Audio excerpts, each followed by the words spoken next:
Imperium fans, I hope all is well with you wherever you are in the world today, and welcome. This is 28 years later, and I am your host, Admiral Trench.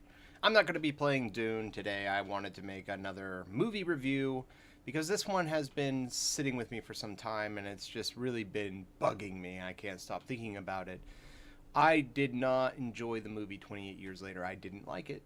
No, I didn't like it. And I wanted to talk about it because I like movies a lot. And this particular year, I've actually gone to the movie theater to see movies like way more than I normally would. So I've been making it a steady habit of going to the movies and enjoying them in a theatrical experience, and soaking it all in, uninterrupted with an audience so I can gauge reactions and such like that. And I've seen several horror movies, and I've been very happy with them. Companion, I saw that was a thrill ride, so much fun. I saw Bring Her Back, which 10 out of 10 movies, such a good movie. Really, really recommend that to everybody. It's gonna make it. I'm gonna put that movie on my top 5 favorite horror movies because that was such a great experience in the movie theater seeing that movie. There was an actual scene during Bring Her Back where I'm not joking you, I'm not using any hyperbole. The audience that I was sharing the room with actually literally screamed. It wasn't like a little, it was a scream of fear and terror of a scene where I couldn't even believe I was in this moment and I was seeing it with my own eyes because I've never really seen that reaction in a movie before. I've seen like teenagers screaming at a horror movie, but they were kind of goofing. They were kind of just like being silly. But like this was like a real legitimate, like it scared the pants off of these people, and they all screamed. It was incredible, and I just really wish that the director or people who made the movie could have seen it like I saw it, because if they were there, they would have been so proud of themselves for creating that horror atmosphere in the movie. But I don't want to talk about Bring Her Back anymore. I want to talk about 28 years later. And what I want to talk about is how disappointed I am in this movie. It has. I want to talk about the production value of this movie. The actual making of the movie itself is a high quality production. I'm not going to dog on that at all. I'm not going to say this was a poorly produced movie. It was clearly made well. I can't make much complaints about the performances on screen. I think everything was handled as well as it could have been handled by fully capable artists. Perhaps I should be using the microphone better, be speaking more clearly into the microphone. Sorry. So everything basically was there. It has all the makings of a good movie, but the problem isn't the performances or the production. The problem is the movie itself, the story it's telling, and how lackluster it was. For one, number one problem I have with the movie is it's not actually scary at all. There was not a single moment in this movie where I was afraid or scared or cared about these characters really in any meaningful way.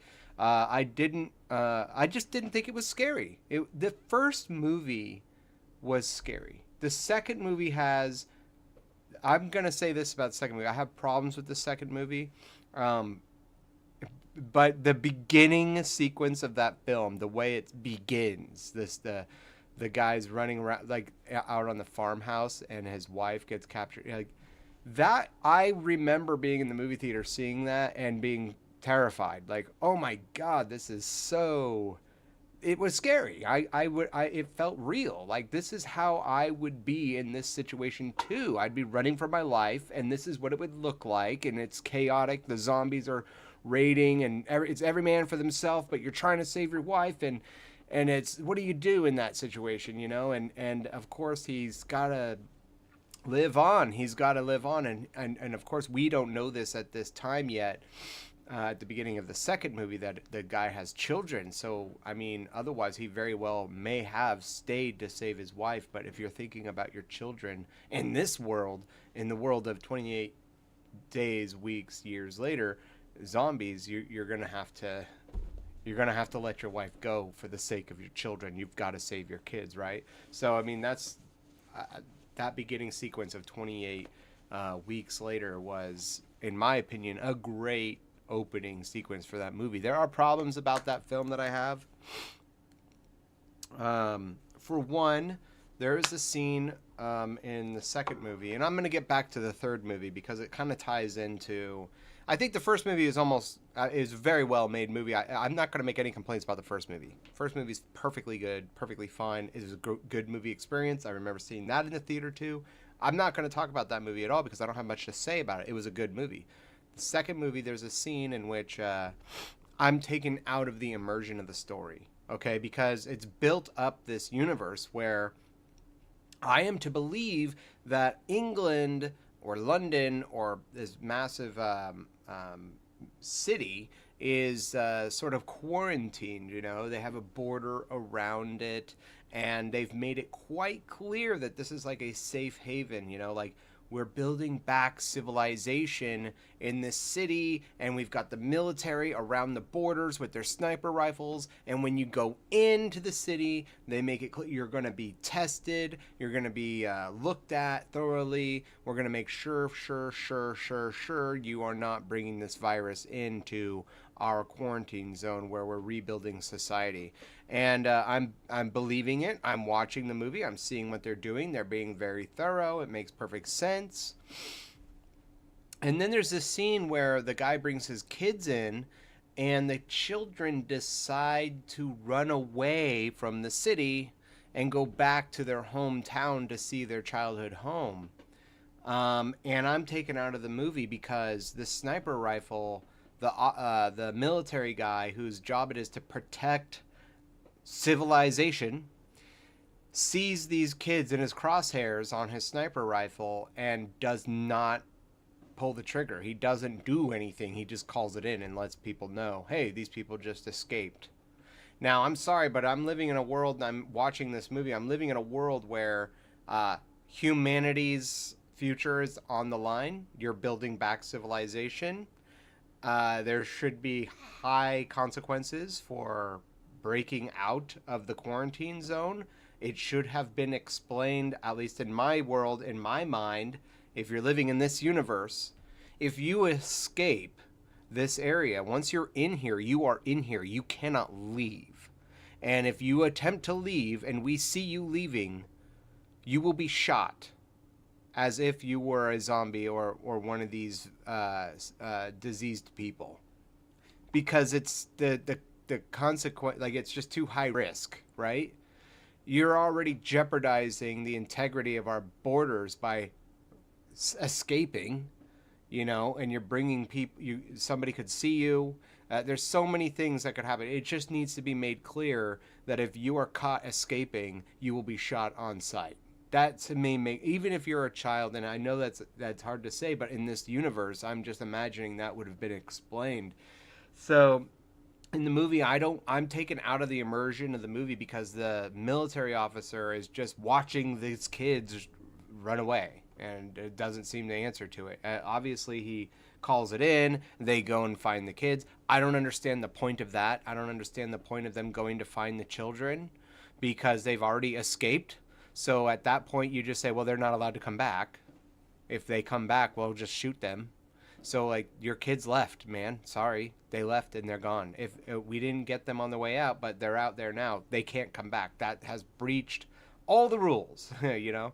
So it just was very peculiar to me. That particular moment of the movie was very peculiar to me because it just takes me out of the story. I now am not believing this universe. I'm thinking about the ramifications of such a poor border security problem. Like, you're just letting people escape and they can just do that, okay? And then you're bringing them back in. Okay, that's weird too. So anyways, that was my problem with the second movie, but everything else about that movie I actually enjoyed, but that one issue is a serious problem I had with that movie.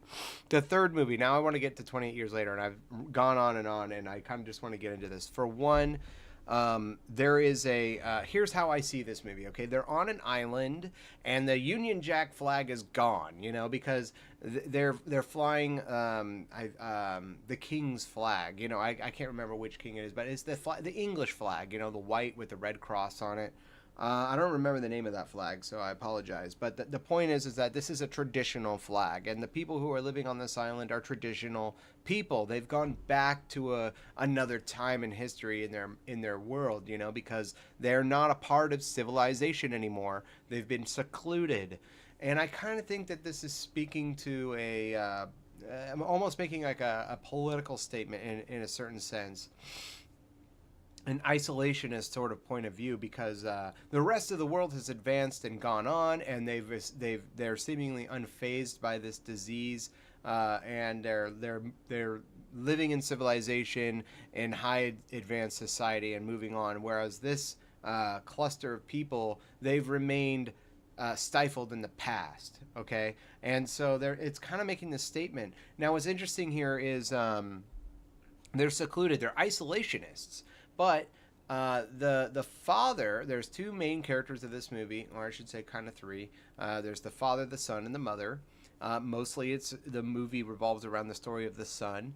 But the father, takes his son out when he turns like 12 or 13 or something to go and learn how to be a man. In this universe, this is what we have to do. We have to go into the mainland to forage. And in this universe, you're going to use bows and arrows, knives. You're not using guns. And out there in the wilderness, it's dangerous. There are these walkers all around, right? These zombie people, and it's dangerous. So the father brings his son out into the world, and he teaches him everything he needs to know about this high-risk world. And it's extremely, extremely dangerous. And it's made very, very clear how dangerous it is and how scary it is to the son. He's holding up his bow and arrow, and he's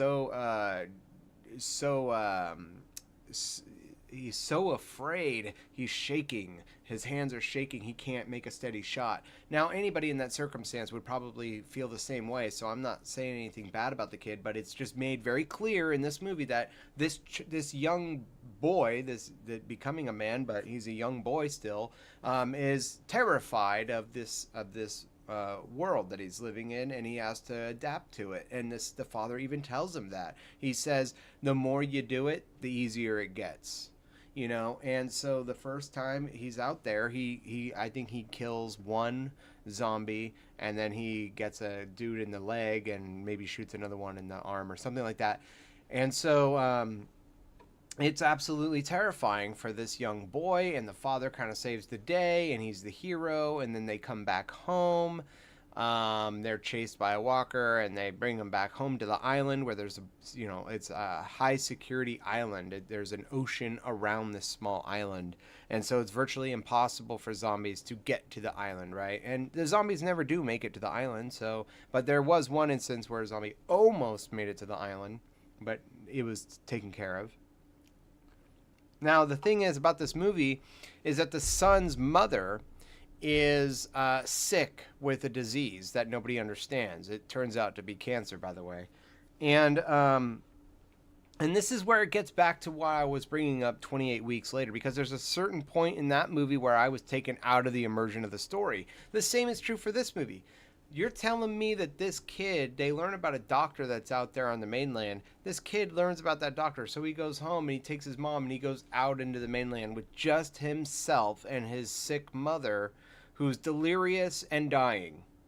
So he just had this experience where he realizes how dangerous it is out there, and he's risking his life and his mother's life to go find a doctor, which it should have been made clear. The movie makes it clear that this is a suicide mission. If he's doing this, it's suicide.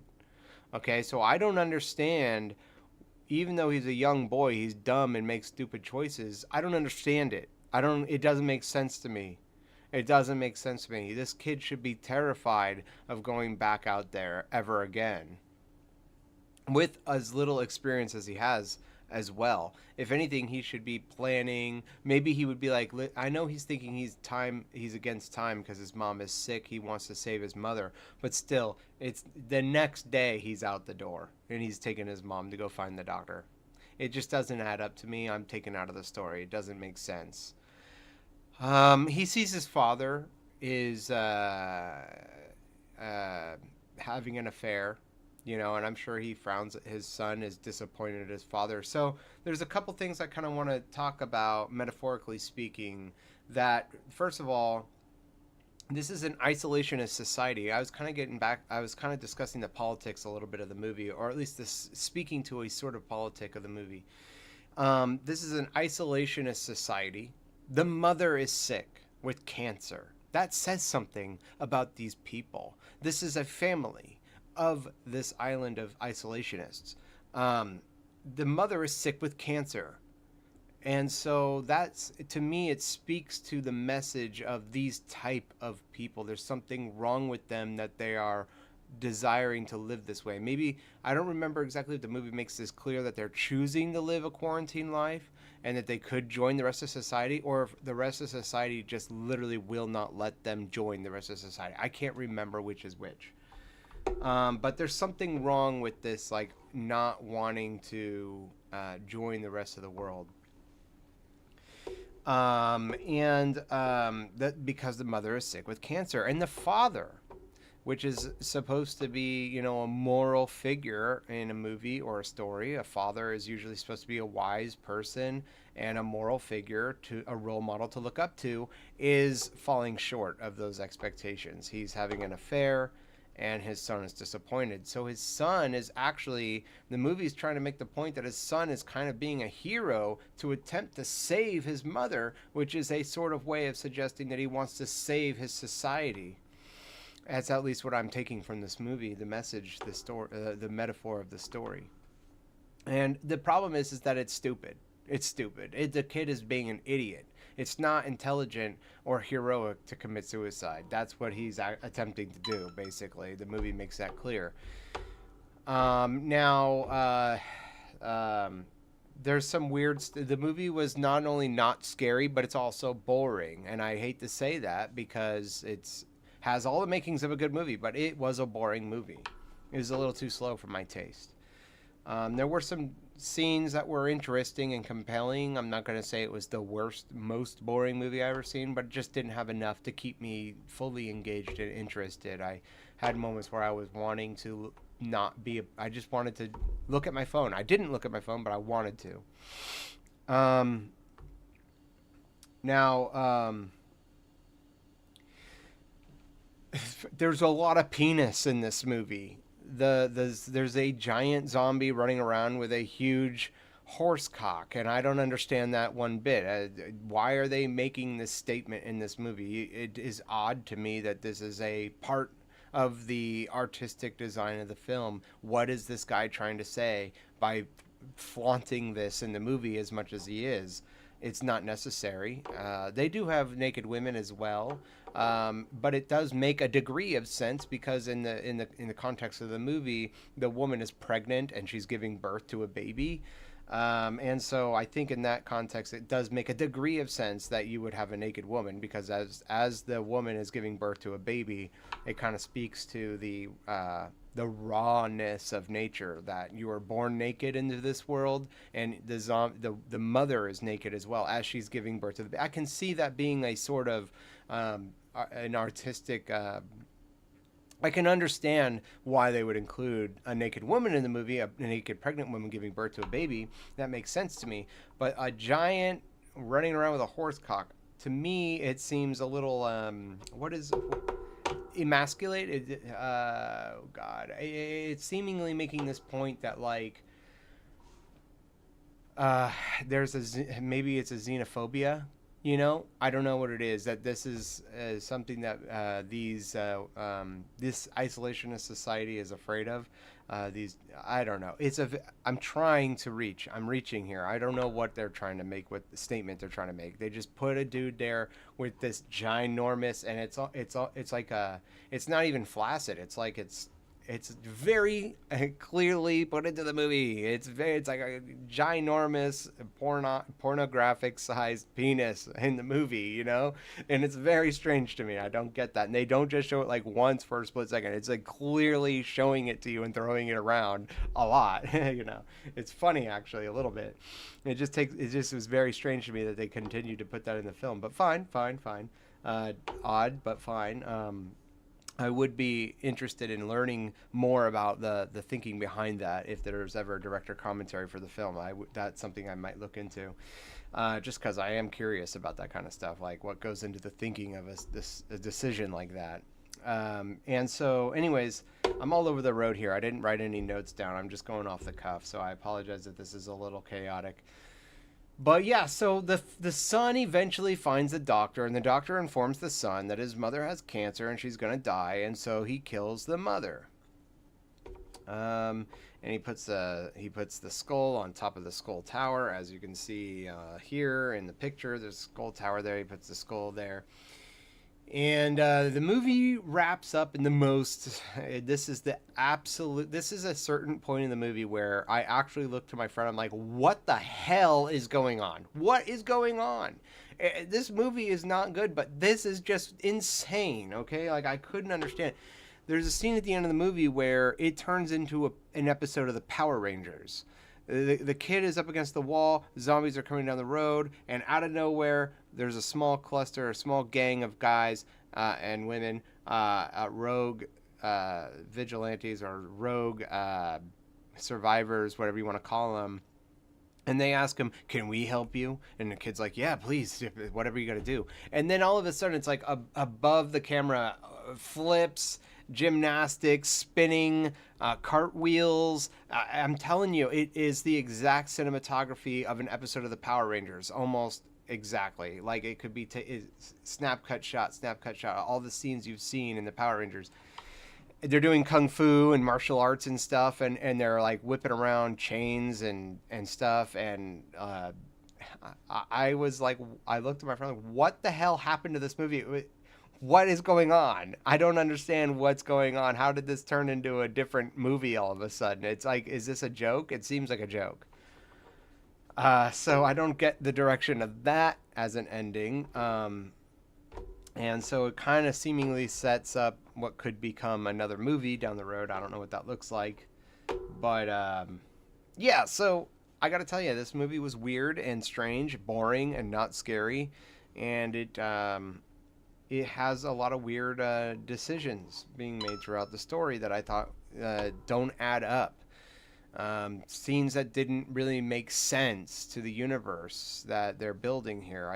I was captivated to a point, and then when the kid left with his mother, I was like, it's off the rails. This has gone completely off the rails. I'm not immersed in the story anymore. It doesn't make any sense. The kid has a quiver with like 12 arrows and a bow, and you're gonna go and what are you attempting to do with this, kid? You just barely survived by the skin of your teeth with your father, who's an expert, and you're going to go out by yourself with a person who's sick and deranged. You're going to die. So it didn't make sense to me, and everything after that, it didn't make sense to me. There's a guy running around with a gun, and he's hanging out with these people. A lot of this stuff just doesn't make sense. The story doesn't make sense. And so because of that, I gotta say, this movie doesn't make sense. And it's a bad movie because of that. It doesn't explain enough about why there are teams of people. They do mention there's like a quarantine zone being, like they're keeping these people in, but it's still... it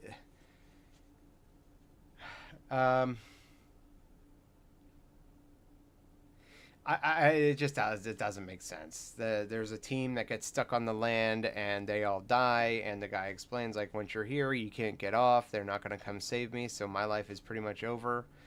So that doesn't make sense to me either. It just still doesn't add up to me. That whole mission still doesn't add up to me or make much sense. Why would there even be a team there to begin with? What are they trying to achieve? It didn't make sense. I'm sorry. So anyways, with that said, I guess I have to say this movie was a dud. I give mediocre at best. Mediocre at best. I'm not going to say it was the worst movie I've ever seen, but it was mediocre at best. And I think it was a bad movie, you know? So I'm not going to watch it again. I'll probably check out the director's commentary on the whole penis thing, because I am curious about that. The other movies did not include that, to my knowledge, or anything like that. So there's a lot of things about this movie that steer away from original concepts that the other two movies had. That this movie is just going in different directions entirely. So yeah, that's all I have to really say about that. I guess I could talk about some other movies that I've seen this year. Um, Bring Her Back. I do want to get in. Maybe I should make a movie about Bring Her Back because I did see that movie, and then I saw Talk to Me, and there's a lot there. There's a lot to chew on with those two movies. Those are two great movies, and I cannot wait to see what those people come out with next. So with that said, I guess I bid you all adieu, and this is just me talking about movies. There it is. That's my review of the movie. So thanks for hanging if you